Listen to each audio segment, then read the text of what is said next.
Hey guys, this is Eric and Candace from Gagne Farms. Today we're going to be finalizing our setup for maple syrup season 2020.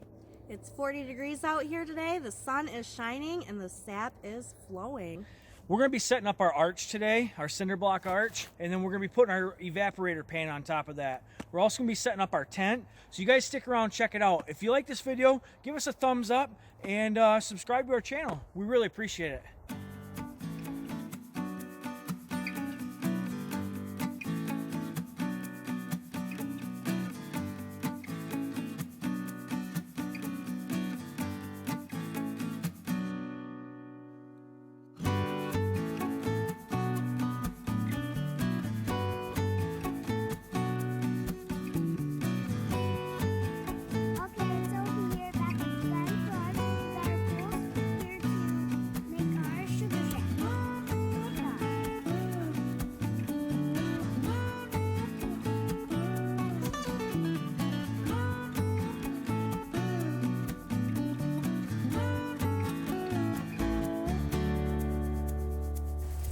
So it's been a little bit of a slow go today, but we have the arch set up, we've got our tent set up, so we're ready. No, we're not. We're not ready. We're not ready. So this is the next day. I actually just got done kind of dismantling the arch. I didn't like it. I kind of built it on the ice here, and so the ice is melting different, and it kicks some blocks around. So I just got done rebuilding it. I've got it stood back up, so it's fairly well, but until we really get a fire going in this and get our first boil going, it's not really going to level out until then. So I think after our first boil, it'll level out and we can kind of rearrange a little bit from there. But this is one of those homesteading moments where it just doesn't work out all the time. So I'm going to attach my 90 to my straight here with just a few self-tapping screws.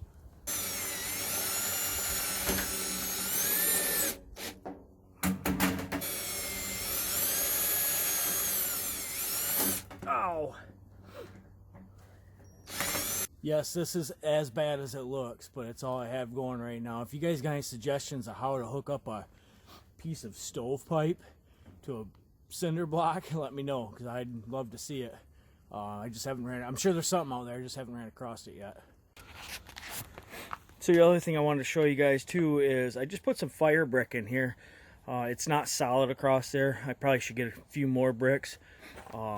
I just threw some fire brick in there, and that seemed to really help last year.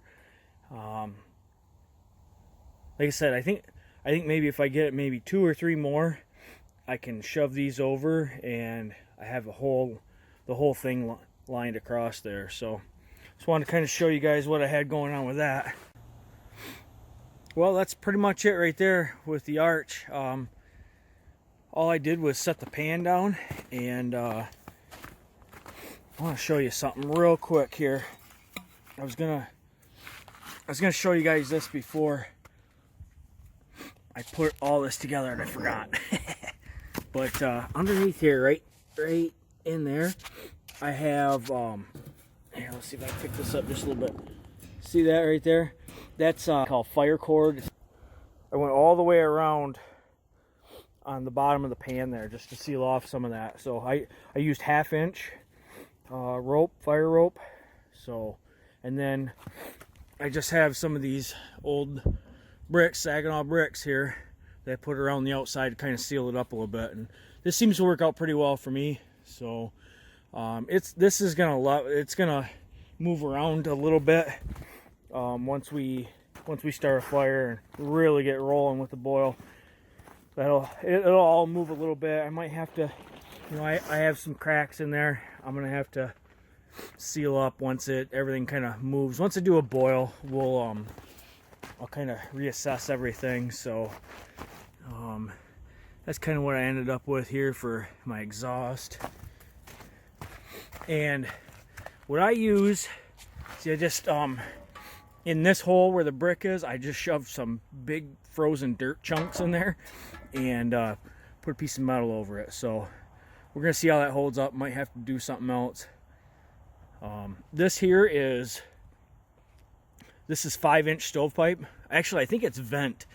I can't find stovepipe that'll fit that. the hole inside of a cinder block is 5 inches, or roughly 5 inches. So you can't fit a 6-inch piece of pipe in there. So that's why I had to use the 5-inch vent. So it works. This is just temporary, like I say, for another season here, I believe, and hopefully next year we can get a little bit more professional with our arch. But this worked out really well for me last year. I know it's not the most efficient arch, but it will work. It just means I have to throw a little bit more wood to it throughout the season. But I have lots of woods. As you can see, I'm not in a lack of trees, so just got to go cut a little more, split a little more.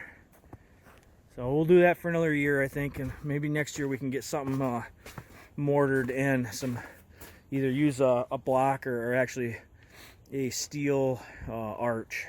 Yeah, right now it's about 40, 41 degrees. It's supposed to get up to about 50 today, so I'm hoping for a really good run. And I want to get some wood cut. We got a storm coming in mid part of next week, so it's gonna get supposed to get they're talking about 5-6 inches of snow and then get cold. So we're gonna have a whole bunch of sap hopefully today. We got to get boiled up before we get a snowstorm, and then it gets cold and wants to freeze on us. So we got a lot to do today. Well, I think we're gonna do a little wood cutting this afternoon, get a jump on our wood for maple syrup this year. So it's got to get done sometime. Might as well do it now. It's a nice day for it.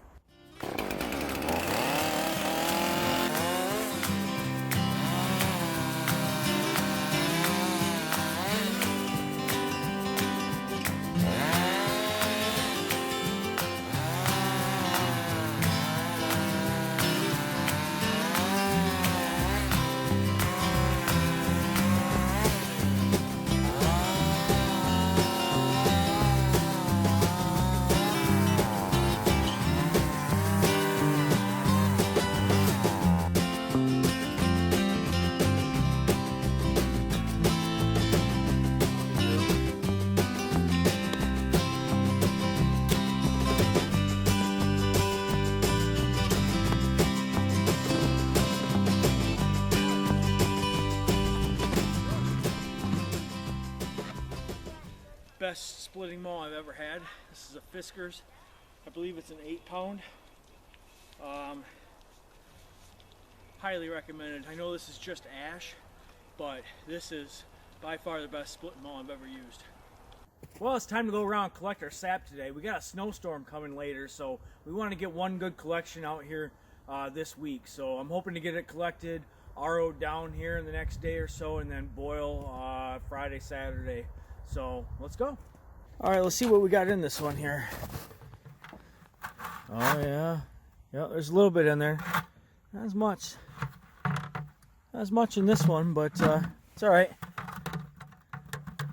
We got quite a few to go, so.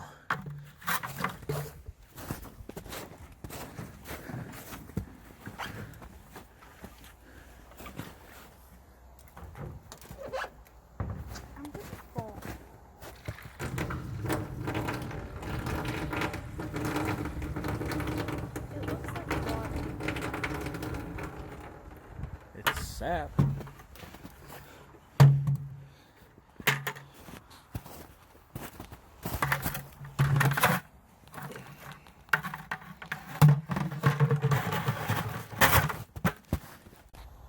One down, 60 more to go.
Well, I got done collecting for today. This is our first run.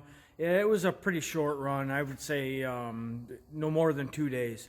It really didn't get very warm back here. We're back in the, obviously in the sugar bush in the woods. So it seems to hold either, it was colder back here than it was other places like in town and things like that. So not a big run. We got, I'm guessing the tank my truck is sitting on a little bit of an angle. I'm guessing we got about 60 gallons, maybe a little bit more. I'm gonna transfer the sap from this IBC tote here to the other one I have in the pole barn.